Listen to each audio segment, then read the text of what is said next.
In the tranquil Northern Virginia suburb we called home, just 15 miles from the chaos of downtown D.C., life felt like a slice of the American dream: picket fences, holiday block parties, and kids racing to the bus stop under crisp autumn skies.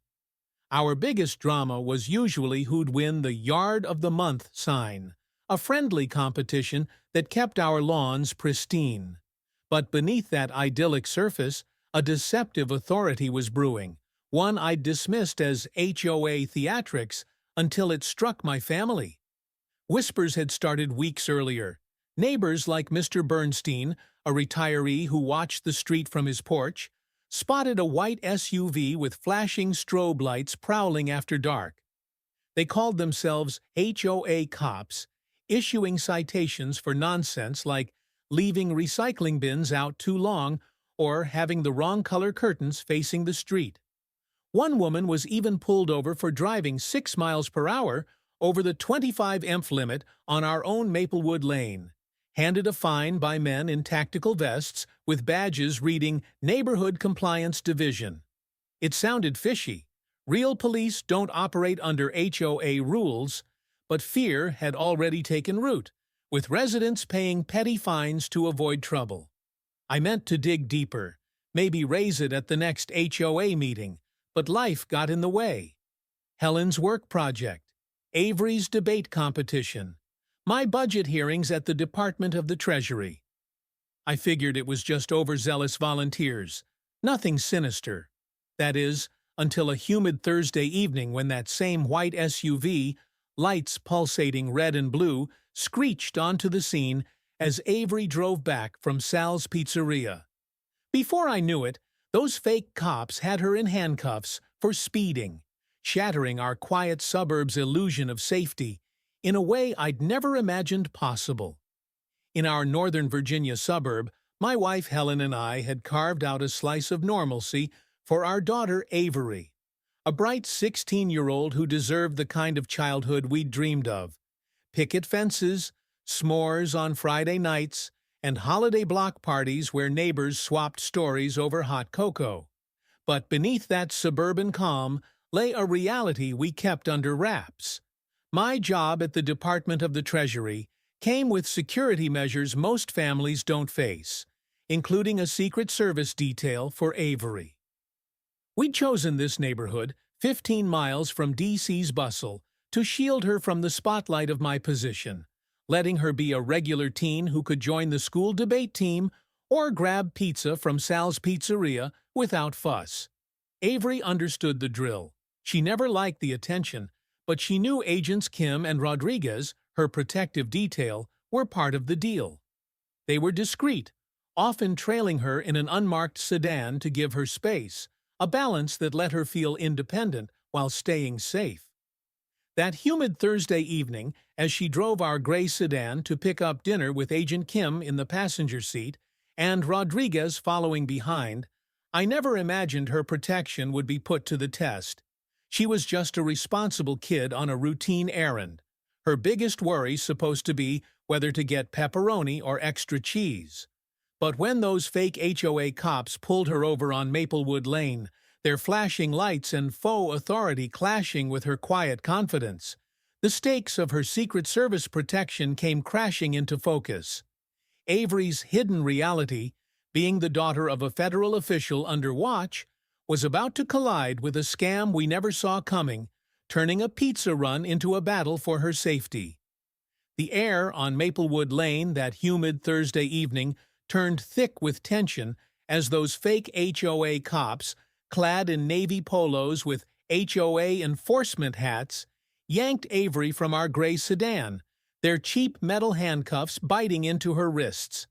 She'd only been on a pizza run to Sal's Pizzeria, a 5-mile drive from our Northern Virginia home, when their white SUV with pulsating red and blue lights screeched out of a side street, accusing her of speeding at 25 miles per hour. Agent Kim, her Secret Service detail in the passenger seat, flashed her official badge, her voice steady as she warned them, "You're making a mistake." But the men, one sporting aviator sunglasses with a patronizing sneer, dismissed her, barking, We don't care who you work for. This is HOA business. They dragged Avery out, ignoring her protests and Kim's. Repeated warnings of illegal detainment, their arrogance blinding them to the gravity of their actions. Agent Rodriguez, tailing in an unmarked sedan, had already called for backup, but the situation spiraled as neighbors spilled onto their lawns, some filming, others dialing 911, their shouts mingling with the imposter's threats. The HOA won't tolerate reckless behavior. I arrived just in time, 2 streets away from picking up coaxial cable, my heart plummeting at Agent Rodriguez's frantic call. Seeing Avery trembling, handcuffed, with one of the men gripping her shoulder, I demanded her release, my voice shaking with fury. "I'm her father. I work for the Department of the Treasury. You're overstepping the law." But they doubled down, threatening to arrest me too. Agent Kim, pacing with clenched fists, reiterated, "You're interfering with federal protection of a minor. Release her now." Just then, a black Secret Service SUV roared around the corner, headlights slicing through the dusk, followed by a Fairfax County police cruiser, its lights painting the houses in red and blue. The fake cops faltered, their bravado cracking as a tall, composed female officer demanded their IDs, met with only fake badges. In a final act of defiance, the aviator-wearing man tried to drag Avery back to their SUV, but 2 Secret Service agents lunged, disarming him in seconds, while the local cop pinned his partner to the pavement. The crowd gasped, a wave of relief washing over us as Avery was freed, the confrontation ending with the imposter's reign of terror shattered by real authority.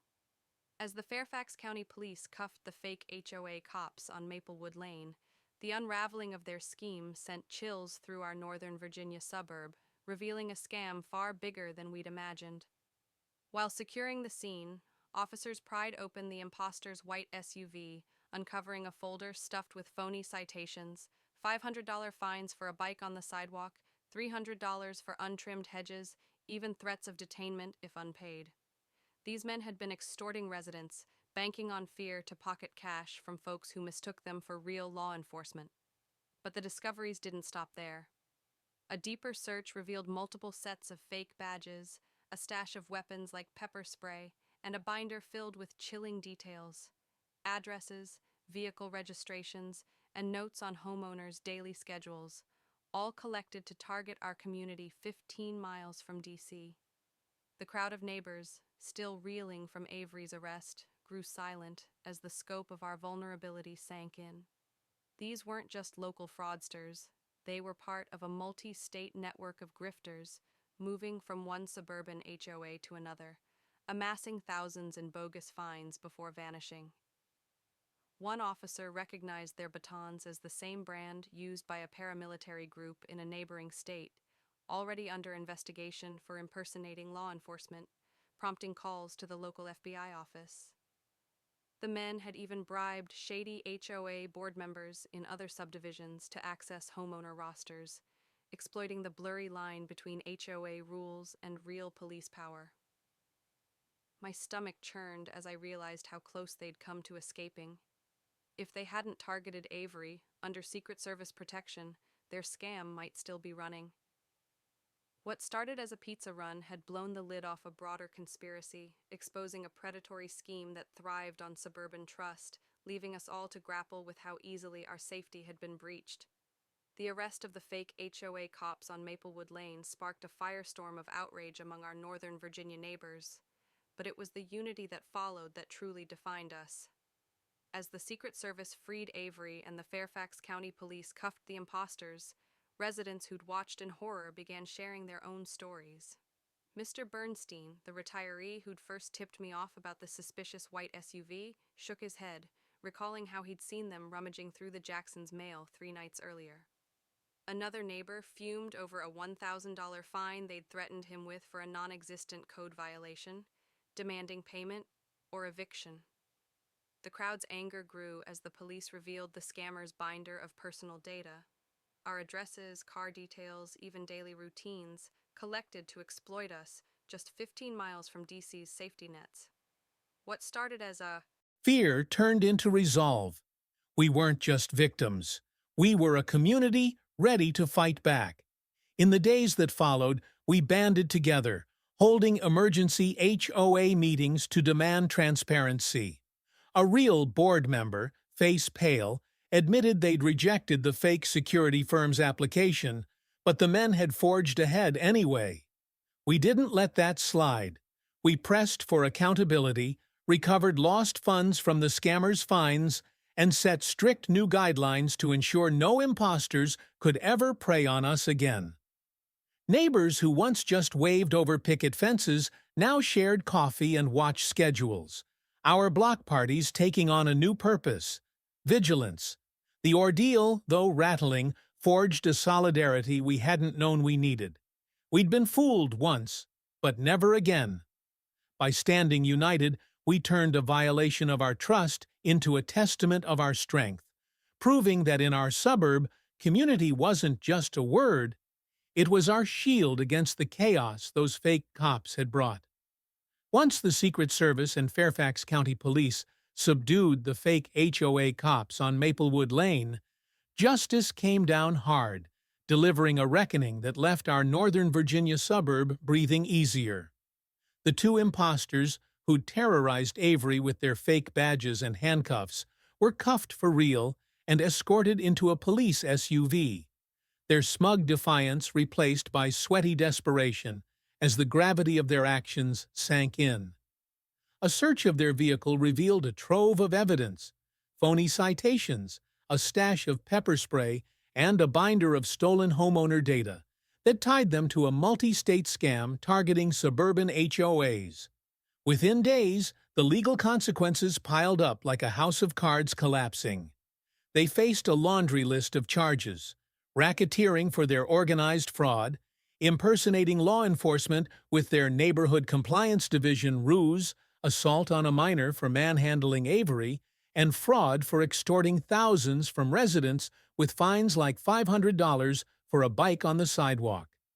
The FBI got involved after an officer recognized their batons as the same brand used by a paramilitary group in a neighboring state, hinting at deeper ties to impersonation schemes. A digital ledger, uncovered in a storage locker 20 miles across town, sealed their fate, detailing every penny they'd squeezed from scared homeowners and exposing complicit HOA board members in other subdivisions who'd taken bribes for access to resident rosters.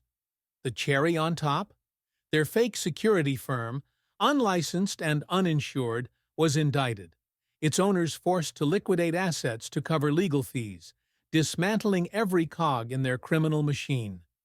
Our HOA board, shaken by the scandal just 15 miles from D.C.'s oversight, held emergency meetings to revamp security policies, ensuring no unauthorized group could ever exploit us again. Neighbors, once rattled, found closure as the media splashed headlines like "Fake Cops Busted in HOA Scam" across the Washington Post, turning our ordeal into a cautionary tale. The men who'd preyed on our trust faced decades behind bars, a fitting end to their reign of terror. For us, justice wasn't just about punishment. It was about reclaiming our peace. The legal fallout didn't just stop the scammers.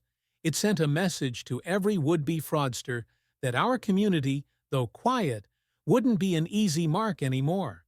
Avery's ordeal on Maplewood Lane left an indelible mark on our Northern Virginia suburb, but it was her resilience that turned a traumatic moment into a beacon of hope for our community. At just 16, my daughter had been forcibly pulled from our gray sedan by fake HOA cops, her wrists reddened by cheap handcuffs as they accused her of speeding on a simple pizza run to Sal's Pizzeria 5 miles from home. The fear in her eyes as I arrived, 2 streets away from a home renovation errand, broke my heart, but beneath her trembling, I saw a fire. Despite the tears, Avery stayed calm, following her Secret Service training to breathe and wait for an opening, even as those imposters paraded her like a criminal. When the Secret Service and Fairfax County Police finally freed her, she collapsed into my arms, relief shaking her shoulders, but her spirit remained unbroken. In the days that followed, As the scam unraveled 15 miles from DC's watchful eyes, Avery's